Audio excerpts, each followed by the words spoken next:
Hello, everybody, and welcome back to another episode of the PowettPlay Podcast. As always, it's me and Kieran, and back by popular demand, Mr. Vernon Springer. How are you, Vernon? I'm great. It's wonderful to be alive. I give God thanks. No, fantastic. And obviously, following on from the first episode, we did say we're going to do a second episode. And obviously, there's plenty of things we want to discuss with you. We've got a fair few points, so we'll definitely get stuck in straight away. I wanted to sort of touch base, really. And Kieran, if I'm right to go through the points. You just go through in chronological order, so yeah. We sort of have a bit of a brief chat, really, in terms of obviously the concluded Leeward Islands tournament that recently finished. What were your thoughts on that overall, really? If we are serious about cricket, and we're talking about cricket in general, and I want to just give some data, and to go back to the guard box, which was introduced in cricket in 1874. And by the time the first helmet came in, the first helmet was used in 1974. So if we look around, you see it took us 100 years for men to realize that the brain is also important.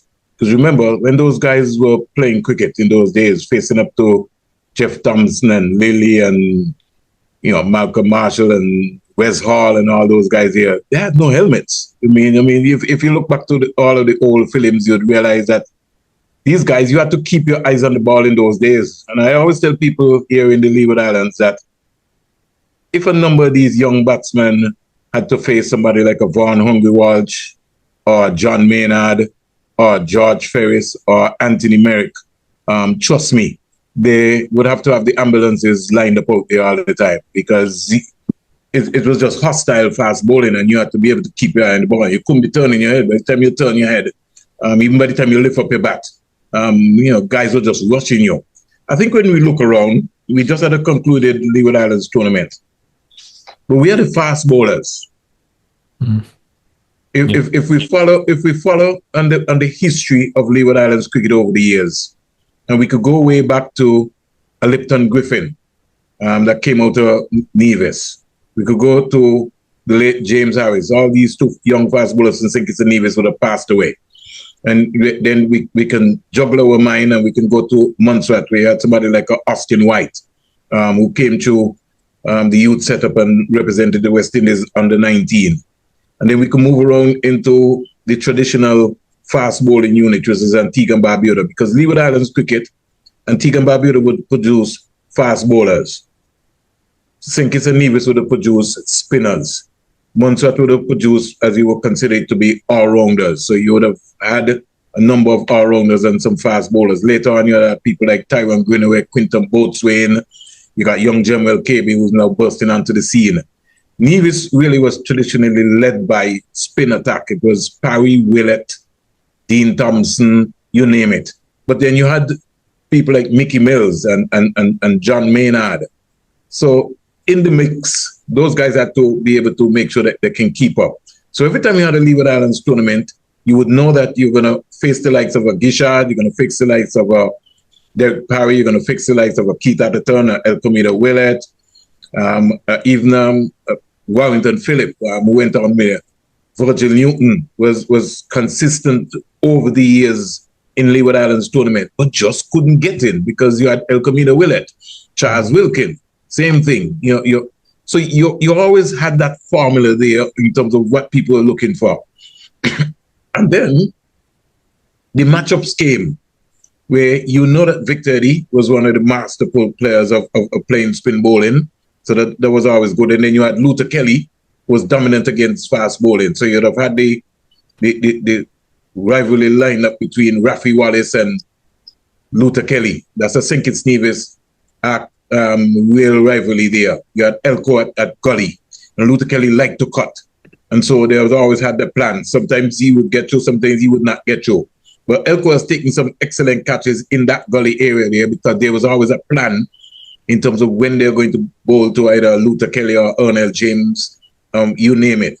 So the cricket over the years, if you look around, we've really not, in the last consistently 10, 15 years, I'm still trying to search for the young fast bowlers. Youth cricket, you're talking about under 19 tournament. Antigua always had a barrage of fast bowlers. When you're playing against Nevis or St. Kitts, and then so when St. Kitts come into play against Antigua, they always walk with spin. And this was something which is basically continued for some time. But when we look at the just concluded tournament, I think we have to start to ask ourselves some serious questions. We have to evolve the cricket. And it doesn't make sense just playing a Leeward Islands tournament because we want to play a Leeward Islands tournament, or because some pundits say, oh, it is one of the oldest regional tournaments, so we have to play a Leeward Islands tournament. You first have to understand, in times where sponsorship is hard to come by, and when governments or Ministry of Sports have to be able to make sure that they subsidize for some of these associations. Everybody is not as privileged as a St. Kitts Cricket Association or Antigua and Barbuda Cricket Association. So in the likes of maybe a Nevis and an Anguilla, they might have to go to the Ministry of Sports. Maybe St. Martin might have to look to raise some funds necessary there. So when you raise those funds, it has to be workable and it has to benefit the players who are participating in the tournament. The big question is, what is the appropriate window to have a Leeward Islands tournament? And what are you trying to gain out of the Leeward Islands tournament? We're coming up to Super 50. So we would have thought that maybe it would have been ideal to maybe just have 50 over cricket, white ball cricket, and maybe perhaps not worry about the red ball cricket. Because to just play two-day matches is really like defeating the purpose. And really, you had no rules. And God forbid, Antigua and Barbuda nearly batted 2 days against St. Kitts. That is what you're going to have happening. I mean, and so you got to be able to try to look to match up that. And the reasoning or the words that were playing around in terms of what I was hearing as to why you had to the competition, I don't know if that was worthwhile. And let me be practical in terms of what I'm talking about. If Hayden Walsh Jr. was playing for Antigua and Barbuda with that kind of performance representing Montserrat, would he have got selected? If Hayden Walsh Jr. on the sports show on Observer Radio, which is hosted by Jojo and Nito Baptist, based on what he said, did he say something wrong? And if he did say something wrong, was it the truth? Was it false? Did somebody call him in and discipline him? Because the reason what I'm hearing why Hayden Walsh didn't get selected in this team was because the Leeward Islands have a young spinner. All right. So there's a young spinner on the verge. Young wrist spinner. But why can't we have Hayden Walsh, the young wrist spinner, and Rakeem Cornwall playing in the same team, knowing that we are going to Trinidad, where it is going to spin and it's going to bite, especially maybe after the first couple of rounds of matches. So the reason for what I heard about Hayden Walsh not selected, and I find that outside of Kenneth Benjamin, we're very quiet, because I think it is an injustice to a young player. Most of the people who I spoke to who saw Hayden this time around said it's easily one of the best times that they've seen him bowl. And secondly, it is also one of the best batting performances that they've seen him really apply himself.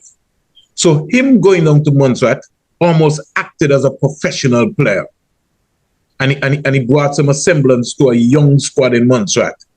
Now, he could have done like everybody else, and just decide, listen, I'm just going to finish with this game. But he still has a huge contribution to make. He's still easily one of our best fielders in the Caribbean. And when you look at West Indies cricket lately, something has just gone wrong with our fielding. You wonder as West Indians why every other country is outfielding us. I mean, if you go back to the days of a Powell Bacchus, of Gustin Logie, Keith Atherton, Roger Harper, Sir Viv Richards, Sir Clive Lloyd, Collis King, you just look at all of the formidables. So Richie Richardson at gobbling up balls that slip, that I see dropping in front of people in modern day cricket. if you look at the standards that was set by West Indies, you only have to just look around. Look at Michael Holding gliding around the boundary, right? No dive, athletic, picking up the ball and getting the ball right back on the top of the stump, whether it was to Murray or whether it was to Dujan. We don't see those things. People used to pay to go and look at Keith Atherton field, and they would bet that when Keith Atherton pick up the ball, he's going to throw it right into the gloves of Kieran Powell. I'm just using an example for a keeper. That was the joy of people coming to look at the West Indies team. So outside of fast bowling and outside of brilliant batting by some of the stars around there, the joy for people around the world was to look at West Indian fielders. And I think that we're falling off into that area. It looks as if we're not concentrating more or less in that era. Now, I want to jump ahead, Kieran and Jordan, and look at the scenario here. If you are Leeward Islands Cricket Board Director and you sat down and you approved this schedule at this point in time for a Leeward Islands tournament, then it means that you did not consult your board. It means that you didn't speak to anybody who really understands cricket and the challenges in terms of what is facing. Because there's no way that you can have, there's a country called St. Kitts and Nevis. There's no country called Nevis and there's no country called St. Kitts. It's called St. Kitts and Nevis. So Cricket West Indies just hosted the Cricket West Indies Under-19 tournament in St. Kitts and Nevis. There are 2 US teams. Matches were played at the El Camino Willard Park in Nevis. Matches were played at Warner Park, in St. Paul's, in Connery, and so on, right? So you have a Leeward Islands tournament. You don't have any money, you're complaining about money. But then you have the Nevis team, which is 5 minutes away for matches, staying in a hotel, and the tournament is in St. Kitts and Nevis. Oh, somebody flip that and break that down for me. So why we couldn't share the tournament between St. Kitts and Nevis, where to be able to minimize costs, Nevis would have been asked to host their matches in Nevis, and St. Kitts would have been asked to host their matches in St. Kitts. And however you want to flip the coin to say, well, listen, the St. Kitts Nevis game is going to play in St. Kitts or going to play in Nevis. It's nearly neither here nor there. But the point what I'm making is that if you want to promote the cricket, if you want to take the cricket around, especially in a Twin Island state, which has the facilities, you'd want to give the players as much opportunity to be able to journey across to Nevis, which has a more popular cricket enthusiast of looking at the game. That was demonstrated when the Cricket West Indies Under-19 tournament matches were held in Nevis. There were a lot of people who came out to look at the matches at the El Camino Willard Park. So you'd want to replicate that. The personalities are affecting our cricketers. And it's come to the point where people are not empathy and human being. All of a sudden, people, it seems as if nobody has an opinion. Nobody has a view. And I want to say to you guys today, I don't want to claim that I know everything about cricket, but I've been through the trenches. I've moved around the Caribbean, moved around the Leeward Islands. I've been around. I study this game. I hear what the normal man on the road is saying. And I go and talk to the people. I knock on doors because there has to be a face for Leeward Islands cricket. And I tried my endeavor best to be that face for Leeward Islands cricket. My purpose, it wasn't about Vernon Springer. I was trying to help boys and girls to be able to realize their dream, that they can be able to play for the Leeward Islands, and not only play for the Leeward Islands, but at least be in an organized tournament. So we take up all this money to spend on this tournament. But when is the last time that we've hosted an under-15 tournament, or under-17 tournament, or under-19 tournament? The last time we hosted any tournament was in Montserrat, where there were 3 tournaments. The first ever Leeward Islands under-17 tournament, under-19 tournament, and the Leeward Islands 50 over tournament. And outside of that, we had 2 training camps in Montserrat.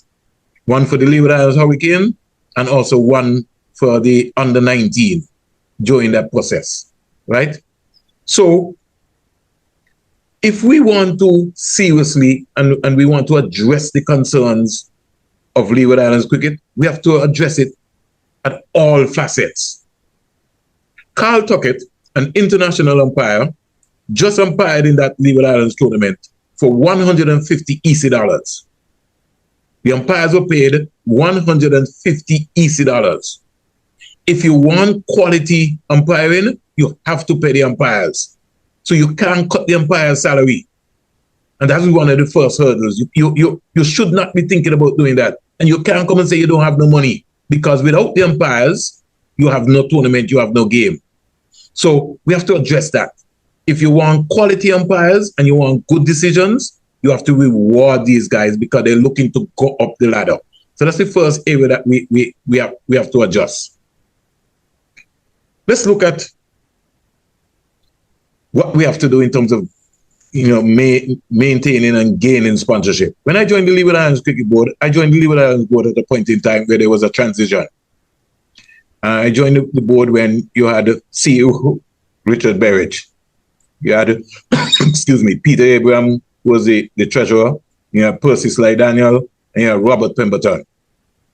And I came in with a different level of energy, because I was energized to be able to try and see if I could be able to transform Leeward Islands cricket. And so I knocked on doors. I remember one of our first tournaments that we held in St. Kitts and Nevis, which included the Virgin Islands. I mean, it was just a joy for us to be, up and down, trying to be able to just execute and to be able to, take that tournament to a different level. And that's why I was mentioning in the first podcast, guys, that when you don't have no money, you have to find multiple sponsors to be able to make sure that you work on transportation. You got to be able to make sure you get your water sponsored. You got to make sure that you get your Gatorade sponsored. You got to be able to make sure you get uniform for your umpires. It calls for a lot of work. And the cricket has evolved. So you can't just sit down and say, oh yeah, we're just waiting on the territories to pay their funds and we're just going to have a tournament and we're going to put in that there. If you want to execute a tournament, you have to execute the tournament at the highest level. Closing ceremony. A number of persons performed creditably in the tournament. Was there an official closing ceremony?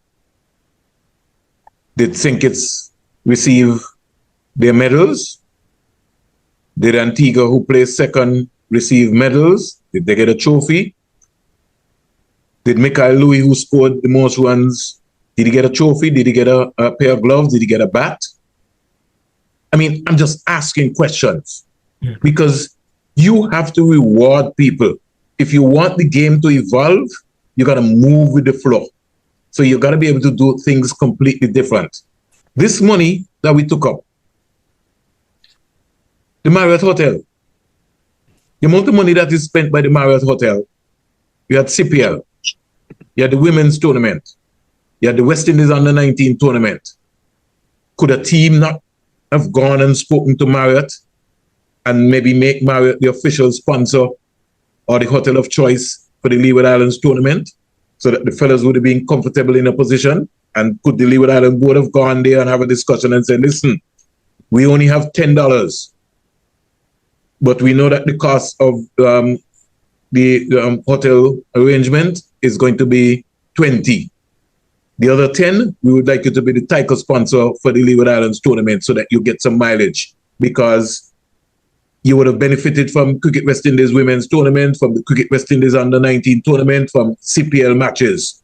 So everything would have fall in place under cricket. Not that Marriott would have been dealing with CPL one way and Cricket West Indies the next way and Leeward Islands Cricket Board one way. It would have been officially cricket.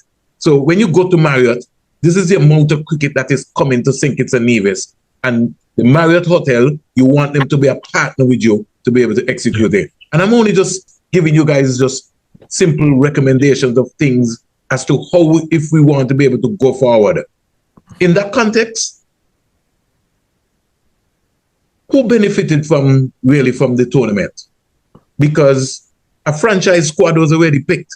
And you would hope that the first preference would go to the players who are in the franchise setup already. It can be that franchise players like somebody like a Dimitri Adams, who had an outstanding cool and smooth T20 tournament, got a contract.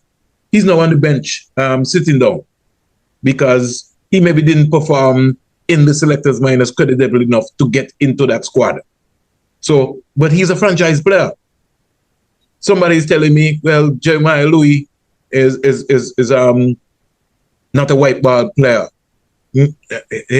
So you have all sorts of pockets of information, which is quite confusing. Now let's look, guys, at the squad. And if permit me to look at the squad which has been selected. The bulk of the batting is going to rely on somebody like Jamal Hamilton, who in the 4-day competition scored 573 runs. And after he was placed on the chopping list to be axed, at his point in time in his career, in the 4-day competition, I still feel that Jamal Hamilton is the best wicketkeeper in the Caribbean, barring none. And when notice what I said, best wicketkeeper in the Caribbean, right? So when you look at his performance so far for the Leeward Islands Hurricanes, from 71 matches, and we're talking about the 4-day competition, he scored 3,739 runs, 23 50s and 300s. He's now surpassed Monsnodge, who scored 3,280 runs from 57 matches. A word of note also is Rakeem Cornwall, 2,525 runs on 69 matches, 113 50s. And I matched that up against Cornwall's list A record. Because if you look at Cornwall's list A record, it's contrast of 69 matches, 1,682 runs, high score of 132. So he's got 400s and 650s. And he made his debut in 2014. So between these two players, Rakeem Cornwall and Jamal Hamilton, and if we follow Cornwall's pathway of his batting for this season, he's really not lit up the grounds, neither with CPL or for the Leeward Islands. So that's almost like going to be a major concern. Kofi James is somebody, his list A record is something which you would have to say is the last time he played for the Leeward Islands, he scored his highest list A score against Jamaica, 79. And in that game, Leeward Islands were just, their bowling was just short. Jamaica scored 352 for 9. Javier Glenn got 114. I think Kieran might have played in that game there. No, did Kieran play?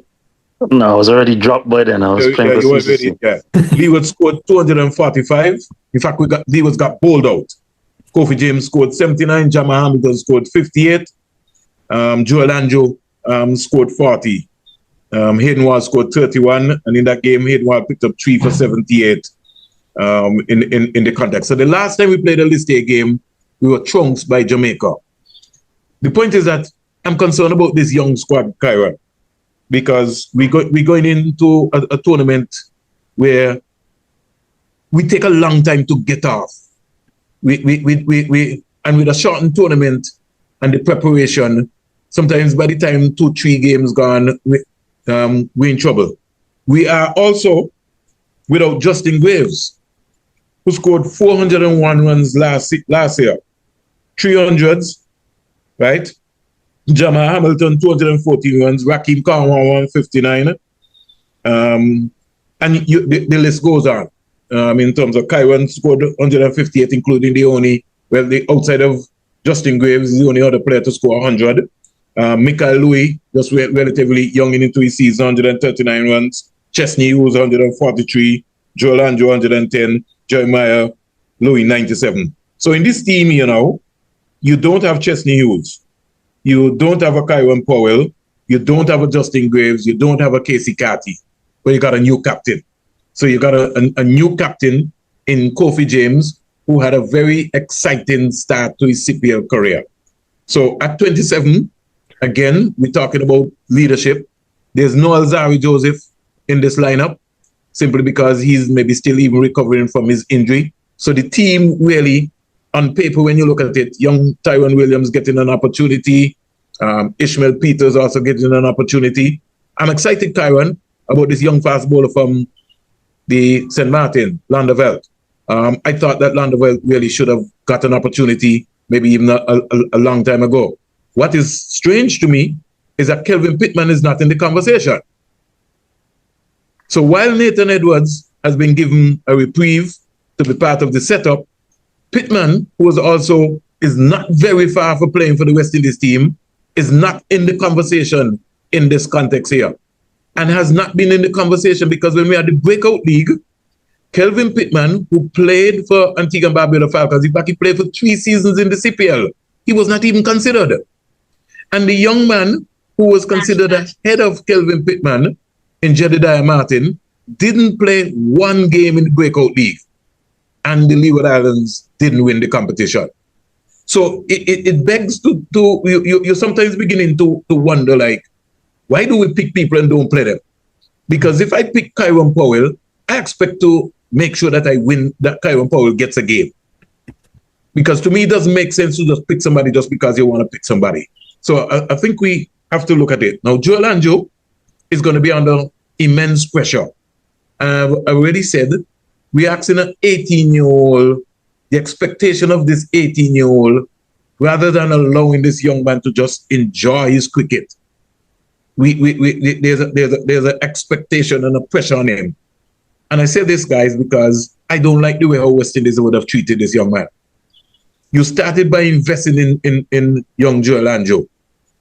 He really has not got a proper long enough run that you can be able to say, boy, yes, we've given him enough time for us to just dump him. And we've just executed, just left him out of almost everything. So he's like, he's in the wilderness now, right? So the expectation of him going into this tournament now would be for him now to be able to try and see if he could be able to redeem himself. So it's a young squad, quite a lot of pressure. Mikhail Louis will have to continue his form from the Leeward Islands tournament into he'll now become, as you would say, a senior batter. You have Tyrone Williams who will now make his debut. So it's almost like starting all over again. More responsibility is going to now have to be placed on somebody like a Jamal Hamilton, who is a very attacking and aggressive batsman. He might maybe have to temper that in terms of the context. I'm almost very much concerned about the bowling because he's got, again, Rakim Khanwan is going to lead the way there. But I want to wish the team all of the best. And I want to ask a little question, Tyrone.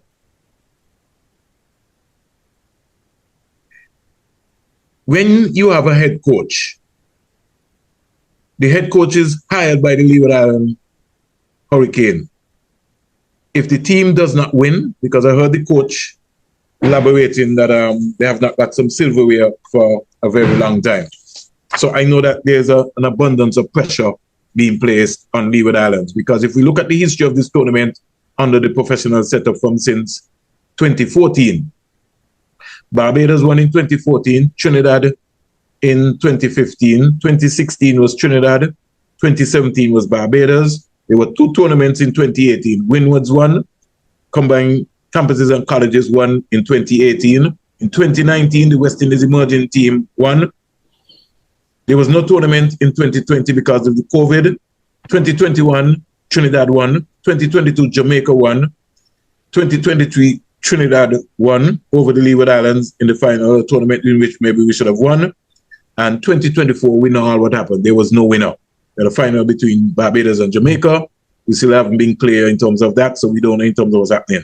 So during that time, the Leewards have not registered to win that tournament. So I know that coach Steve Leibert is under immense pressure to try and bring home the silverware. Do we have the tools to bring home the silverware? That is going to be a big question that is going to be asked. And there's going to be some mettle from the guys. Some folks are going to have to put their hand up. You don't have a Kieran Powell who would have scored 100. You don't have a Casey Carty in your team. You don't have a Justin Graves there. So it means now that the batting is more or less weakened. And I think it's going to be a test for this young batting unit. I'll start with the most recent point and work backwards. In terms of the silverware, this is something that I would have stressed in my time there as well. Obviously, I'm happy that you highlighted the teams that have won throughout the course of the professional league. You look at it and you realize that every other team, whether it be from the academy to to CCC, every other team that has played in the tournament, barring the Leeward Islands, has won the tournament. And Guyana. Every other, and Guyana. Every other team, barring the Leeward Islands and Guyana, has won the tournament throughout that time frame. Have we had the players to do it over the years? 100%. We've been to, if I'm not mistaken, I've played in 2 finals, if I'm not mistaken, and semi-finals. Falling short, I think last year the way Justin Graves was batting was really good, but obviously then he left to go and play for the West Indies, and you see the impact that had on the team as well. So I think it's going to be tough for them this year because there's no quote-unquote senior batter there. Raheem Cornwall is the only person there that has a list A century in the Super 50 tournament. I think Joel Andrew has one, but that's like playing for the academy against Ireland or something, if I'm not mistaken. So with Raheem Cornwall being the only person in your team that has Super 50 centuries, and as you've said, his batting has sort of tapered off over the past, let's say, 18 to 24 months, then you're relying on guys to make it a holistic team approach, a team contribution, as opposed to generally what has worked is sort of having 1 or 2 senior experienced batters that lead the way in terms of consistently putting up scores and the team working around that, sort of myself and a Devon Thomas, for example, with Raheem Cornwall coming in the back end. You had sort of a Justin Graves, a Casey Carty, both who are playing for the West Indies, and ultimately that's the end goal. So you want to produce guys and send them off to that level, and to see them having the success that those 2 are having at that level. So it's going to call for a collective team effort for them, because I think, if I'm not mistaken, the last time the Leeward Islands would have won the Super 50 is when Kuma Rodney, who's now the president of the Antigua Cricket Association, was the coach in Jamaica, and it was sort of a joint championship with Barbados. So that was my first Super 50 ever, and I was playing for the HBC, so that's how long ago that was. In terms of the Leeward Islands tournament finding a right time to play, I mean, it has to be before you select a franchise squad. It can't be after you've selected a franchise squad, because then what is the benefit to me as a country to participate? What is the benefit to me as a player to play in the tournament if you've already selected a franchise squad? And then, as you mentioned, if they've selected a franchise squad, but then you see, I think it's 5, anywhere between 4 and 6 guys, let's say, in the franchise that are getting paid a monthly salary to be a professional cricketer that are not playing in Super 50. So then you still have to go outside and get other guys to come and play. And this is something that's been sort of happening to the Leeward Islands, where you find year upon year, in my opinion, the selection process has not been as efficient as it should be, where you find a guy would get a contract this year, another guy gets a contract next year, and next guy gets a contract the year after, but you're not seeing these guys get opportunities to play or develop, or, it doesn't necessarily make sense, in my opinion. And even more so now, with the structure going back to what it used to be long ago, where it's straight up just 5 games in a season if you get to the final 6, and 5 first-class games. You know what that means when it comes to 4-day cricket. If you fail in the first game or the first 2 games, you're gone, because you have to get results. Somebody else has to come in. So you have to sort of be intentional in every action that you have in terms of picking a squad that goes across the board, because you talked about, let's say, a Kofi James, who hasn't played a first-class game last year. I think he played 2 the year before. So he's basically a white ball specialist. So he's someone on a contract, but he's a white ball specialist, where most of your cricket is 4-day cricket. You talked about them not being able to find sponsors, etc. Allegedly, I've heard some of the fees that teams had to pay to participate in the tournament. I never knew that teams had to pay to participate in a Leeward Islands tournament, but if that's the case, I mean, obviously that's new to me. But the numbers, I can't imagine a club in Jamaica having to pay 30-something thousand EC dollars to participate in a Jamaica club tournament or club in Barbados or Trinidad or whatever the case is, that's like $15,000 or $17,000. I can't imagine a club having to pay that type of money to participate in the tournament, where the board gets some sort of, I guess, allowances or whatever the case is from the West Indies Cricket Board. It's like the West Indies Cricket Board turning around and saying to the Leeward Islands or to Jamaica or Barbados, you have to pay to participate in the Super 50 competition. So just these are a lot of things that are puzzling me, but I do personally like the appointment of Kareem Agor as captain. I think that what I saw in the breakout league, I didn't know he had that in him in terms of leadership.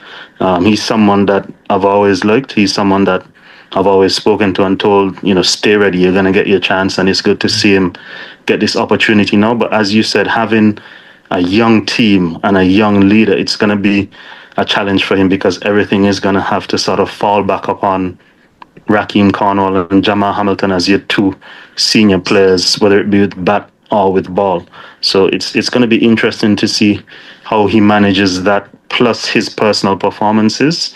I don't think that they should be looking at Joel Andrew at 18 years old as the senior batter in a Leeward Islands team. I think he should be allowed to go and play freely and enjoy himself. He still has so much cricket left to play. I mean, he's 18 years. He's got 18 more years of cricket to play. Yeah.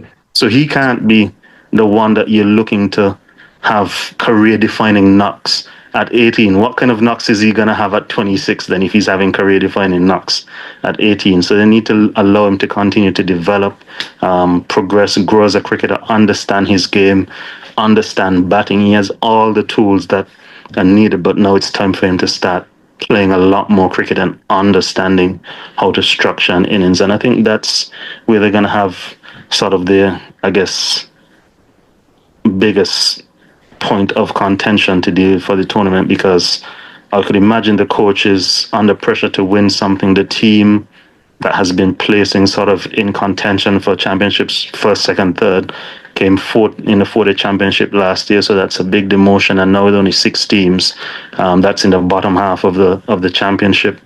Obviously got to the semi-finals of the 50 over last year, but lost that as well. So there'll be a lot of pressure on him to at least get back to what the team was doing before he got there, because if he doesn't, then you can expect potential changes coming in as well. And the appointment of Kareem Agor, as you rightly said, and young Callum Boyne Tuckett now opens up a new gap. I see a lot of people have been talking about, let's just move on from Jamal Hamilton. But our discussion today, Kieran, indicates that you just can't get rid of, or you should not get rid of somebody like a Jamal Hamilton. Because when you have, you don't have, like I said before, you don't have a Powell, you don't have a Justin Graves, you don't have a Casey Carty, you don't have a Lazari Joseph, and you already have problems in terms of the batting. Even when you were there, we struggled to have batsmen score hundreds at the Super 50 level. Justin scored 3 last year, and you scored 1, so that was 4. But I'm talking about outside of that, we struggle to consistently have somebody. And that's why I want to applaud somebody like a Kadeem Henry, who in his first season, debut season in the 4-day competition, scored a first-class 100. But he's not in the conversation for a white ball squad. Now, here's a young man who can bowl left-arm spin, who can bowl off spin, who can wicket keep, and he can bat. But he's a franchise contract player. Yes, he played last year a couple of games, but we just X him out this year. So you don't reward him for scoring 100 in your 4-day season? Because as far as I'm concerned, I don't like, Kieran, when we are labeling cricketers as white ball and red ball cricketers. I think we should be developing cricketers. I don't want anybody to come and tell me that Kofi James is a T20 player. I think we need to develop players as cricketers. Joel Andrew is one of the most enterprising young cricketers that I've seen for a very long time. And I saw this young man from maybe around about 10, 11. He can bowl off spin, he can wicket keep, He can bowl medium pace. Kieran is telling me that, he'll beat him out of the ground. But barring that, he's really one of the cricketers there that, as you rightly said, you want him to enjoy his cricket, right? I think this tournament is going to be a test for somebody like a Kofi James. It's going to be interesting. I gather from what I saw at the Antigua Recreation Ground that Callum Boyne-Tuckett will be the wicketkeeper, and that Jamal Hamilton will play as a batsman. And something which I've been talking about, I just think that Joel Andrew should be allowed to be a batsman. We shouldn't be trying to force Joel Andrew into a keeping role. And in fact, if we want to feel that we want to force Joel Andrew into a keeping role, we can get both of them. We can get Callum Boyne-Tuckett to be the test keeper, and we can get Joel Andrew to be the white ball keeper, if that is it. But we have to make sure that we don't have them competing against each other. We need to put a plan in place to support them in terms of what's happening. I see the Leeward Islands board has hired the services of Sir Curtly Ambrose. And I applaud that, because it's good for us to be able to make sure that we demonstrate to use our former players in whatever capacity that we want. And it's not everybody is going to be coaches, but we have to start using folks. I want to say to this program that we need to find a mentor in Dr. Sir Richie Richardson for young Joel Andrew. I think somebody needs to engage Sir Rich and say, listen, we want you to take this young man under your wings. Take him on the golf course, teach him the business side of cricket, just to help him. We got to start. And I'm entrusting on this on you too, Kieran. I think you need to become a mentor for maybe even somebody like Callum Boyne-Tuckett, who is preparing himself at 21 years old to play for the West Indies. The expectation. Now he's gone there. He's vice captain of this team. That's going to be immense pressure for him playing. In his list A tournament matches before, I think his highest might have been 25. He only got 66 runs. But he has come on in leaps and bounds based on what we're seeing in the 4-day competition.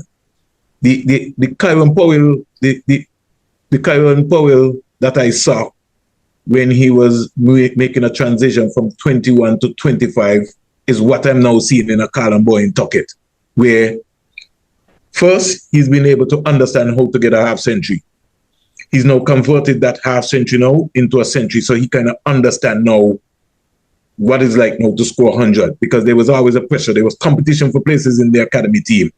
I remember at one point in time, I used to feel so sorry sometimes commentating, because, they would bring all sorts of other people and had Callum Boyne-Tuckett on the bench. He wouldn't get a game. But with faith and his family support, he stayed the course, and he's now in a talking point now where he's in a good space. And it must have been a very tricky situation, Kieran, because he maybe could have been captain. If it came down to Kieran, if it came down to Kieran and Karima, it had to be close. So there was a conversation that was taking place. So I like that, and I really am happy for Karima. And I think that, all in all, the management team just needs to be able to just take one game at a time. But I want to come back something, Kieran. When you have a shortened tournament, especially in the Leeward Islands, looking ahead, we now need to have a Leeward Islands A team. A couple of years ago, we signed a memorandum of understanding with the Bermuda Cricket Board. People frowned on Winston Benjamin when 2 years ago, Winston and his academy took a team to Bermuda to play in a 20-over competition. He raised funds around the world in Antigua and Barbuda. Didn't get a lot of support from the authorities of who it may be. But that tour propelled somebody like a Kadeem Henry, who got an exposure to play in a situation. I think they got to the semi-final or the final. They didn't win, but the impression of having that young academy team led by Winston and his team going to Bermuda was an opening. When we sign memorandum of understanding, we have to find a way or a pathway to develop our next crop of players. Onaji Amri was awarded a development contract. He's not playing for the Leeward Islands. He doesn't have a contract anymore. But he's supposed to be expected to be the next big spinner to take over from Rakeem Cornwall when Rakeem Cornwall walks away. But yet still, we have not found an avenue to develop an Onaji Amri or Jaden Carmichael or whoever, a Kieran Pemberton. Shelton Forbes made his debut for the Leeward Islands. On debut, scored a half century. He's not in the conversation. Bento had a development contract. He got kicked out. Then you had the other brother who was in the Leeward Islands for 2 years. He never played. Javier Spencer was with Guyana for an entire season. Left-arm fast bowler. Never played. And I can go on and on as to how we move. So I'm saying to the Leeward Islands Cricket Board, you must find a way to invest in your emerging players, the players who don't make it into the big team. So let's look at a young guy like Dimitri Adams. He's not going to play in the Super 50 this year. So how does a young Dimitri Adams develop his skill? Right? If he doesn't get a game. Suppose before the competition come around, Justin Graves is back home, Casey Catty is back home, all these guys. It means that a young player like Dimitri Adams will be around the setup and maybe not even play one game. Might be in the squad and don't get in. So the point what I'm saying is that the Cameron Pennyfeathers and the Easton Warners, right, and the Jemuel KV, right, and there's a Wandy White, all these young guys, and Elroy Francis and all these guys, you now need to have a Leeward Islands Hurricane A team that will be able to say, listen, we're sending these guys to Bermuda on a tour. We are going to send them to Canada, or we're going to send them to the US. I also want to propel this, Kieran. Cricket West Indies saying that they don't have any money. But we have to stop complaining that we don't have no money.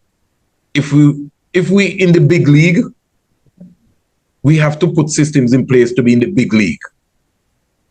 So if we have a franchise setup, then we need to make a proper evaluation as to what is happening in the franchise setup. Is the franchise setup from the time it was introduced in 2014 to now, is it working? How has West Indies cricket benefited from the franchise setup? Have we made any changes to it? Have we improved on it? Have we tweaked it? The time has come where we need to bring in technical coaches to work on specific areas, which includes bowling. If I bring in a Kieran Powell and he's a batting coach, it is expected that in 2-3 years' time that we're expecting to see some fruits from Kieran's success with the Leeward Island Hurricane, where we have players who are playing for the Hurricanes who are consistently going out there making hundreds at a consistent basis. Not that we have the regular people making 100 or they're just making a half century. You have to see a new attitude in the player's approach. So we need to be able to examine that. You look around and we got all the talent in the world. Oh, West Indies under 19 playing against England right now. Congratulations, they won yesterday, right? Good bunch of guys. There's a guy there from Joshua Dawn, the captain from Barbados. Very technical, beautiful player. And you have a guy from Guyana, Van Lan, right? He's going to be a yeah. Remember Joel Andrews joining that team as well. All right, there we go, right? But the point what I'm making is that you do have quality there. What needs to happen now is that you need to find some technical coaches now who are going to be able to get the hunger and the fight into those guys to cut out some of the bad habits. I was looking at Carter, the left-handed opening batsman, Kieran. He does not move his left foot. So when you're facing fast bowler, and maybe in the Caribbean under-19 tournament where nobody really has a lot of pace, he's a big tall guy. He can stand up and he can spank the ball around. he now has to be taught now that when you go to the next level, there are going to be guys who are going to be a lot more faster that you'll never face before, which means now that you've got to get fleet-footed and you've got to get back on a cross because guys are going to be rushing you. And so yesterday, and even in the series against Sri Lanka, that is something which I feel that he needs to just kind of work on. And you have to have a technical coach who will be able to instill those simple things. It's nothing hard, Kieran, that can be fixed. But the players have to be taught. You have to teach them. And it has to become muscle memory of what they're doing. A lot of the bowlers, I like this young left-arm fast bowler, Pollard. I think Pollard can bowl quick, right? But I just find that all of the young bowlers that we are developing in the Caribbean are just becoming normal medium pace bowlers. We don't have anybody bowling fast in the Caribbean. And that's a serious problem. We have to put systems in place to get people to bowl fast, not medium, not just come and gentle medium. Gentle medium can't get anybody out. We got to go back to the days of developing raw people. And I find that even at the youth level, when we find somebody who's bowling fast, we start to tell them, hey, no, cut down. No, you can't teach fast bowling. You either have it or you don't have it. And when you're supposed to just tell somebody, just run in and bowl. We can fix all the biomechanics of you there, but just run in and bowl fast. That is what we need to do. So we have to find a way. I was listening to Anthony Gray. He was talking about, some of the fundamentals. I think we're concentrating, Kieran, too much on data. Data is not played on the cricket field. There are three things when you're playing cricket. Make runs, get wickets, and take catches. Three things that you concentrate on. Those are the areas that we need to work on. We need, as West Indians, to improve on our fielding in all areas, the men's game, the women's game, and our batsmen have to find a way to make runs. They might be ugly runs, but we need to make runs on a consistent basis. We need to find gaps. We end up in a pressure situation where Kieran comes on with his lollipop half spinners and he's bowling, and nobody wants to use their feet. So all they're doing is coming forward. Just coming forward. So nobody's looking to work the ball and say, boy, I can get 5-6 singles off of Kieran bowling, and when he bowl a loose one, I can hit it away for 4. So we're soaking up so many dot balls that the pressure is mounting on us, right? We also have another situation. A lot of our players can't sweep. So there's a new drill now where everybody is being taught to sweep.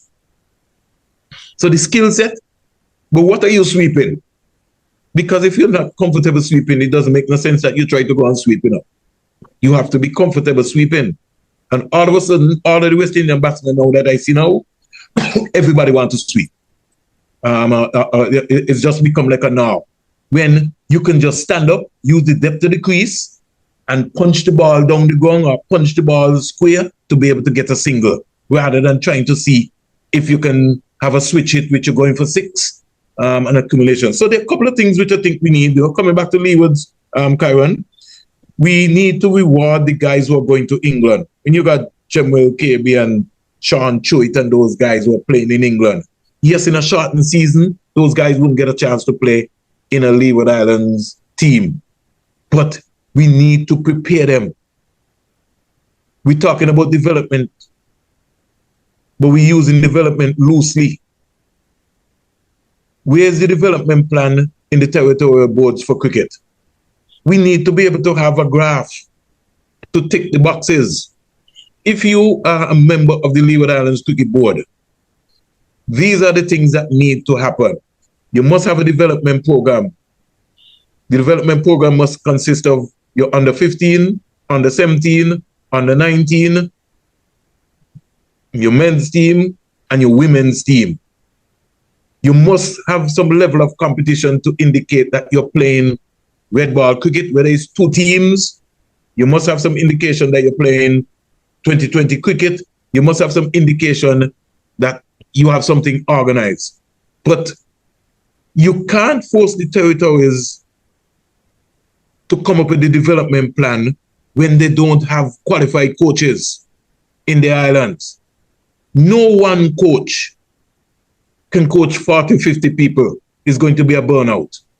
So while I applaud Richie Singh for St. Martin, for an excellent job in terms of the young cricketers that he have in St. Martin, you need more coaches in St. Martin to help Richie Singh. While I approach Jace Taylor in St. Kitts for working with the Len Harris Cricket Academy and working with the St. Kitts team, you need more coaches in St. Kitts. And we need to use our resourceful people in Nevis. So you need to be able to make sure that you have Keith, Stuart, Carly, whoever, Kieran, in the Nevis program along with the ministry coaches. Then we come to Antigua. Why is Dave Joseph not part of the setup? Why is Eldine Baptist not part of the setup to be able to help with the development of the game in Antigua and Barbuda? Why we just have the same caliber of people all the time? You can't have one set of people with the women team, with the men team, with the youth team. So why don't you have a cadre of coaches? Because Antigua's produced some outstanding players. So you have somebody like a Sylvester Joseph, a Dave Joseph, a Eldine Baptist. Why have we not brought in Sir Richie Richardson and have a batting camp? Or have Viv as a mentor for batsman? I never said a coach, a mentor. Why have we not had a fast bowling camp? Right? Why have we not brought down somebody like a John Maynard? And I continue to talk about John Maynard and Robert Joseph and those guys who are doing well in England. Why have we not brought them home and give them an avenue to work with the talent that we have that can be able to take us to the next level? Because I'm guarantee you guys, if you brought home Robert Joseph and John Maynard, we would find 3, 4, 5 young fast bowlers who will be running in and be able to bowl quick. And even some of the spinners, their alignment and what they're doing, we need somebody who understands the biomechanics and the technicalities that need to help these players, that you could be able to take them to the next level. And that is what is missing from our game. No, I think you've touched a lot of topics there. In terms of the coaches and the mentorship side of things, I know, for example, I think most people would agree that Sir Vivian Richards is at the very least, one of the top 5 best batsmen to have ever lived. So having that being someone that is a former Leeward Islands player, I've never understood from a player's vantage point why he's not sort of the flagship bearer of Leeward Islands. I mean, there's no just one flagship person, but I think that if you're looking for a face that everybody around the world knows without doubt, it's Sir Vivian Richards. And it doesn't even have to be a situation where he comes in. Obviously, it can't be where he comes in every day. It doesn't even have to be where he comes in every month. It could be he comes in once a year. But he's the focal point from which you look for references. Okay, this is the attitude of a Leeward Islands player. This is what it takes from a work ethic standpoint. This is what I expect to see when I'm watching the Leeward Islands field. This is what I expect to see when the Leeward Islands travel. This is what I expect to see the skill set of a Leeward Islands batsman, you know? I've always asked in my time of playing, why has someone like, even the likes of like the more Leeward Island specific players, the Victor Eddies and you said the Dave Josephs. I mean, obviously, I've had Winston Benjamin as a coach from since I was probably 15. I've known Winston Benjamin. Winston Benjamin has been a focal point to everyone that I know in my age group and up and down. Sorry. Same thing for Stuart Williams, who's someone I've known, well, much like you, someone who's known me. I can't even say someone I've known because he's from Nevis, you know, my entire life. Why don't we have these people in and around the setup a lot more? I was talking to one of the former physios of the team, I think last week, and he was telling me, you know, he was hearing Jimbo talk about Victor Eddy, and he didn't know who Victor Eddy was, the former physio. And he was in the dressing room, and Victor Eddy was walking past the dressing room, and he didn't know he was looking at the person Jimbo was talking about, you know, a former Leeward Islands great. And this is someone that's older than me. So if this is someone that's older than me, then what do you think the chances are that the younger set of players who are not hearing these names and are not being exposed to these names and don't understand the value that these people carry, I'm not sure if a lot of the current players know that Elcomido Willett, for example, was the first Leeward Islands player, the first small island player to play for the West Indies. And then you had the likes of Sir Andy Robertson, Sir Vivian Richards, etc. And then that's when the doors started to get broken down and players started to come through from the smaller islands, So there's a lot of history that needs to be tapped into, a lot of knowledge that needs to be used. Fortunately enough for me, I've been able to access all of these people throughout my career because I study cricket that much. My father is a former Leeward Islands cricket team manager, former Leeward Islands cricket team president, cricket board president, West Indies board director. So I know these people, I know the history of the game, all these things. But I think that sort of it's like going to school. You do your history lessons, do your math, you do your English, all these other things. These players need to understand the history of Leeward Islands cricket and not just see it for what it is today, but understand how it got to where it is today. Because even me, when I started playing first class cricket, it was $200 or something for a first class game, So these guys are walking in now and thinking they're getting contracts, they're getting match fees, they're getting meal allowance, all these things. You used to have to buy your own food out of $200 for a match. So you're playing for free, So they don't understand sort of the genesis or the crux of what it is. And I think it's incumbent upon the board to sort of make these things available, because the young guys don't know, and you can't blame them because it's not something that they've heard about. So you have to teach them, and then they can now start interacting with the older players and extracting that information that could go a long way for them. And just to jump ahead, Kieran, and to look at the governance structure of the Leeward Islands Cricket Board, and I want to touch that. Because you're president don't mean that you should be a director of the Leeward Islands Cricket Board. And I say that to the point that one has to now understand that the Leeward Islands Cricket Board is a company, is incorporated. And so you want almost all of the boards be whether USVI, PVI, St. Martin, and I think St. Kitts and Nevis are incorporated. Antigua is incorporated. Don't know if Montserrat is incorporated. But you now have to begin now to modernize the boards, because you're dealing with a professional. So a young Nathan Edwards goes back to St. Martin. Casey Carty, for example. Michael Palmer, who had a contract with the academy, didn't get much exposure. Don't ask me what happened, but next thing he doesn't have a contract with the academy. But you have a Edwards or Casey Carty who goes back to St. Martin. How do we upskill Mr. Singh to be able to help those young players and the other players on the island, along with the other coaches in St. Martin? How do we upskill Terry Adams, who is still on a level 2 for about 5-6 years now, waiting to do a level 3? How do we upskill a Percy Daniel, who's involved with our women's program and has been waiting to do a level 3 now for the past 5-6 years, when originally Percy Daniel and Terry Adams were denied an opportunity to do a level 3 when the opportunity came? Instead, the board went with the director over these two coaches who were very active in their program. So the stagnation and the gatekeepers continue to block the progress of our coaches. So we have limited level 3 coaches in the Caribbean. In Montserrat, who is the most qualified? I think it is Jeff Lane. But how do we upskill our coaches in Montserrat?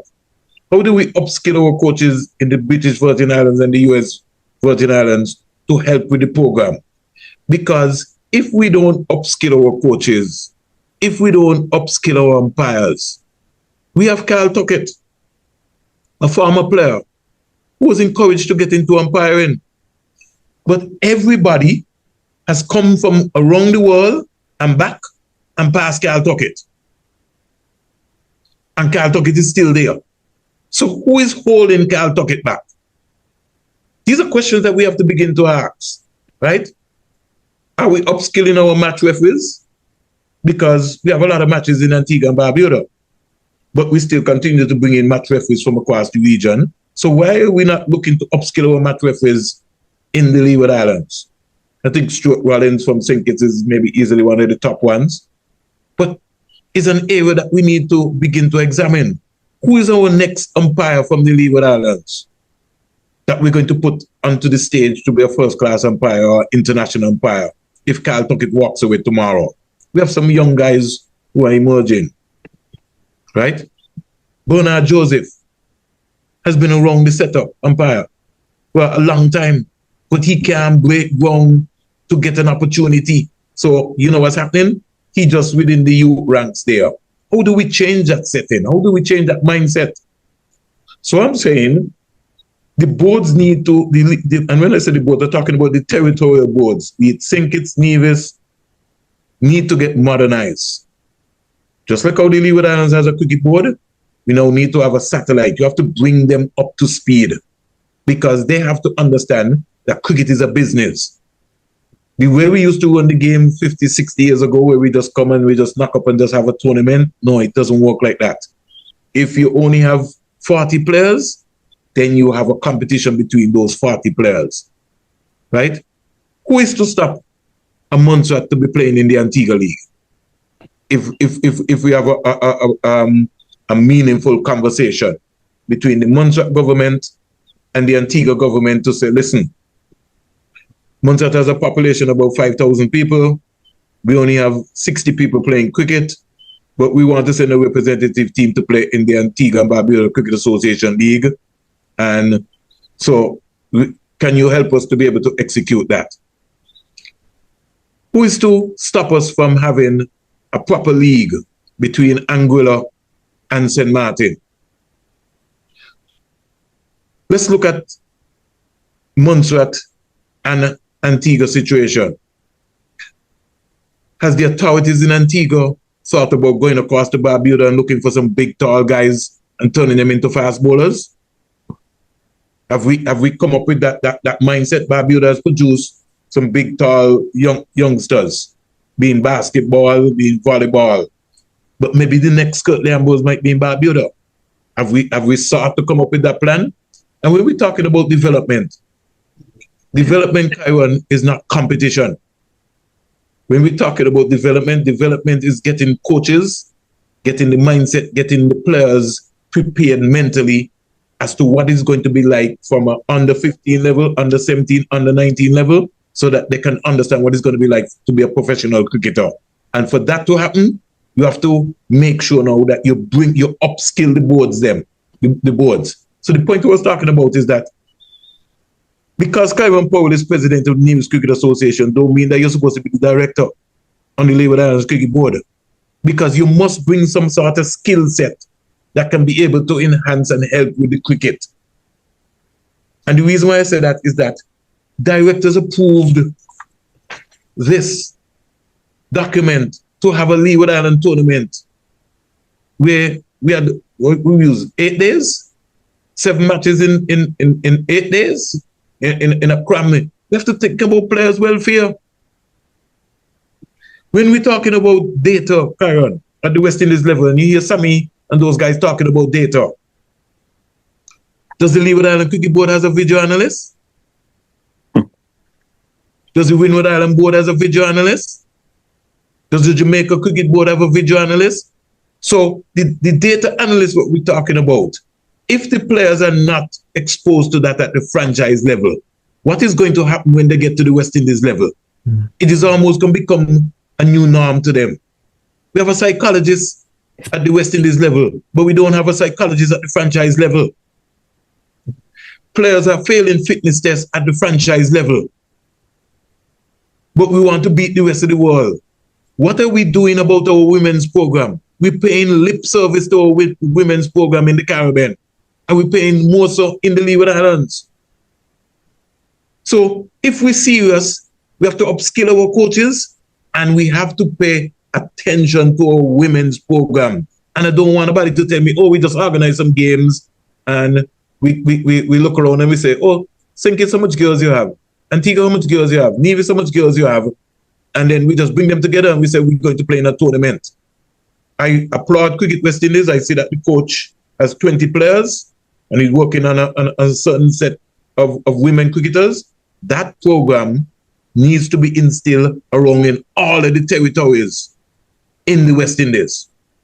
Just like how we're upskilling those 20 ladies, we should have coaches from Cricket West Indies or whoever moving around the respective countries, generating the same interest so that we can have a wider pool, not just 20, but another 100 girls added to that 20.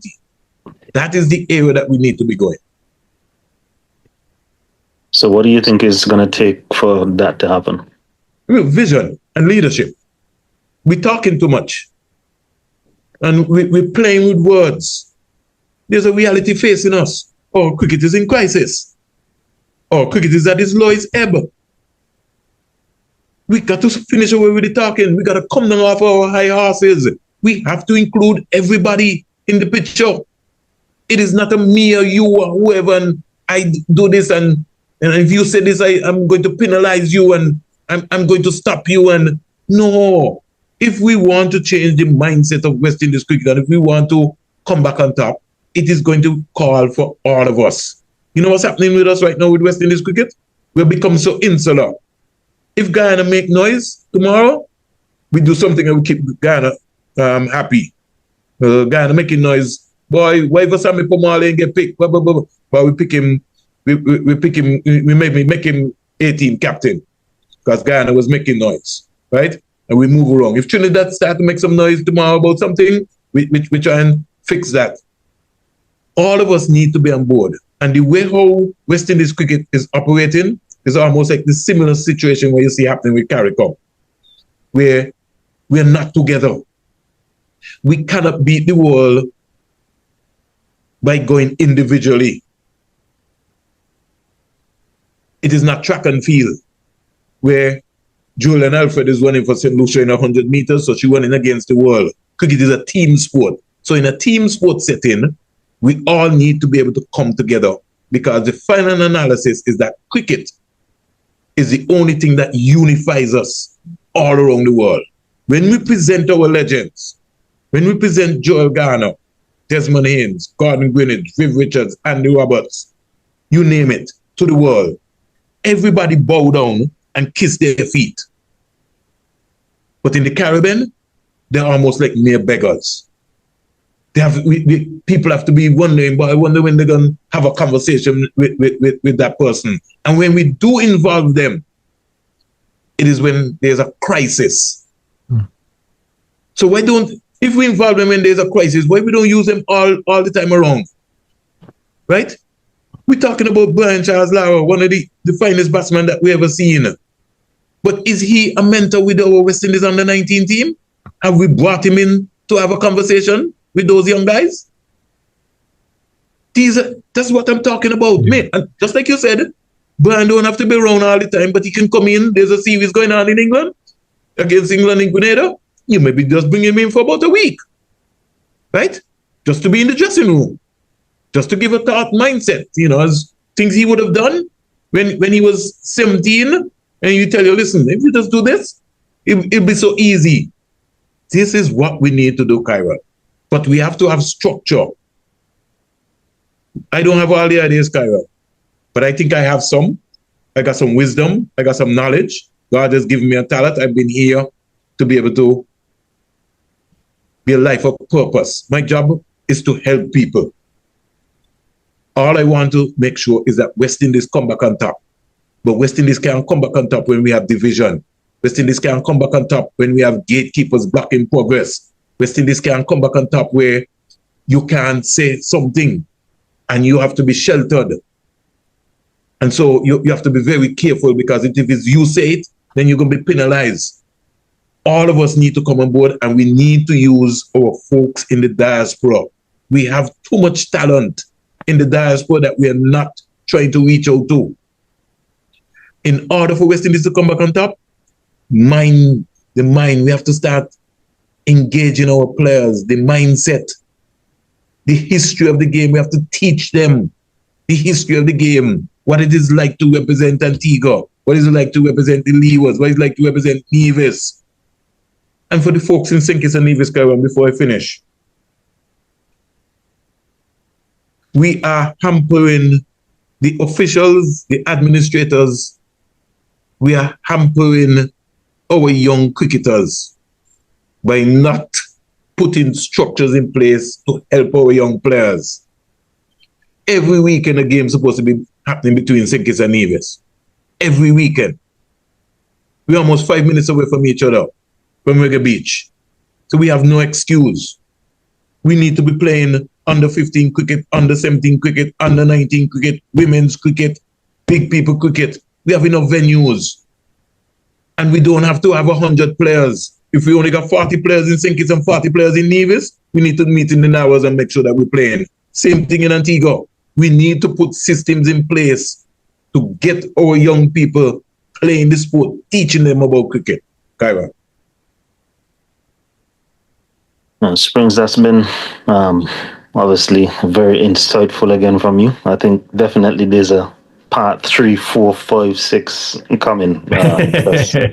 We're just starting to really scratch the tip of the iceberg now. So I think that we're really getting into things that could hopefully get to the ears. I mean, it's getting to the ears of who it needs to get to, but egotistical and stubborn people like to do the opposite just to say that they did the opposite. But we're gonna shift the narrative and we're gonna start moving the needle.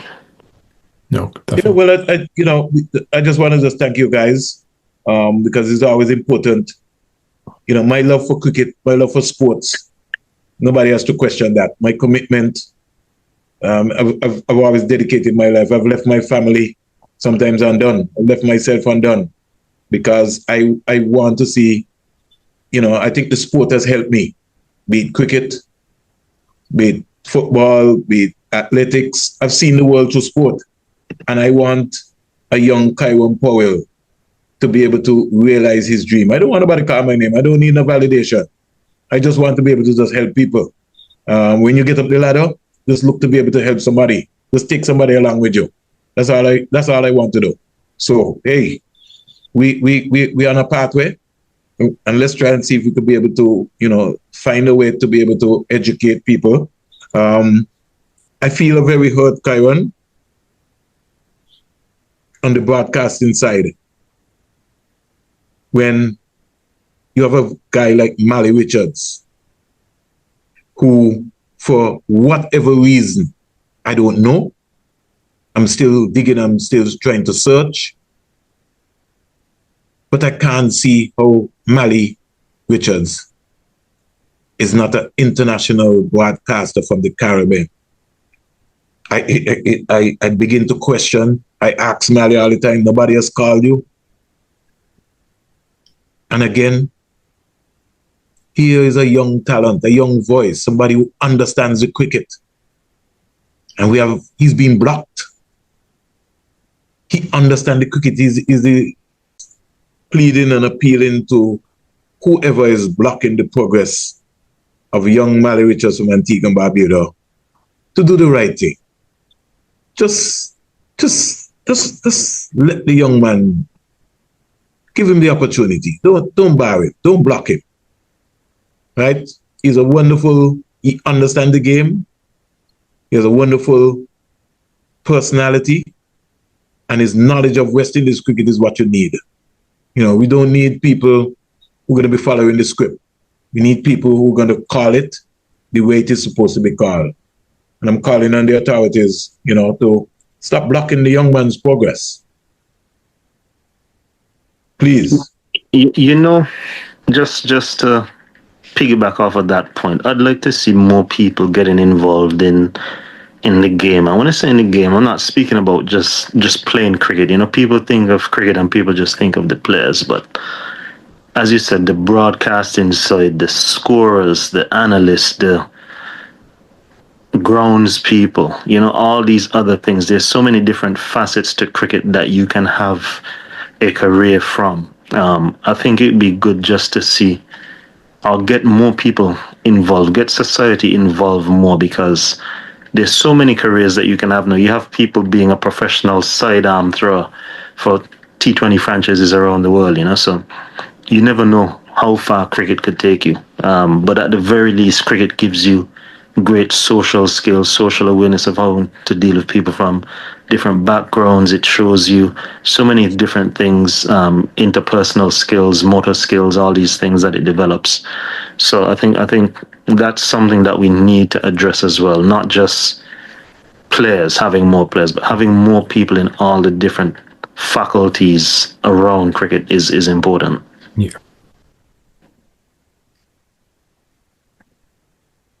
Yeah. And on that note, I see the groundsmen or the ground officials in India taking a beating. But when you look around, it really exposes, Kieran, how the mindset of cricket has changed. Because as you heard from the Indian coach, Grant in Gambia, you have to be able to graft, you have to be able to fight. There were no devils in that wicket. Right, you got to be able to put your hand up and understand what's happening. But you could see that techniques of players around the world are being exposed simply because everybody just come out power hitting. And if people can get, some people don't even know how they're going to get a single. You know what I mean? If it's not there to hit, nobody's grafting. And everybody think that you're boring. If you're batting for a long time, everybody think like, oh, he's boring, man. Everybody come to see excitement, come to see the lights on. And so I think we're going to see a lot more results of what we're seeing happening with India all around the world if the mindset of the players don't change. No. I'm with you. Yeah. Alistair Cook actually said on a podcast last week that he feels he never won any games for England, and I literally disagreed completely with him because he was someone at the art of batting. And that's the way it is. Grafting. Well, T20 cricket, that's what everyone's trying to... We're living in a microwave society, a microwave world. Everyone wants things in 2 minutes. Nobody's going on the stove. Nobody wants things in an hour or 2 hours from now. Yeah, Yep, right now. When we call it Uber, the Uber has to deliver it there, and if the Uber ain't deliver it, it's almost like a problem. You know what I mean? Yeah. Yeah. So. Hey. Good talking to you guys, man. No, appreciate it. Thank you. Hey, God bless you guys, man. Cheers. Thank you, everybody, for joining us for another episode of the PowettPlay Podcast. And thank you very much, Mr. Springer. We appreciate it.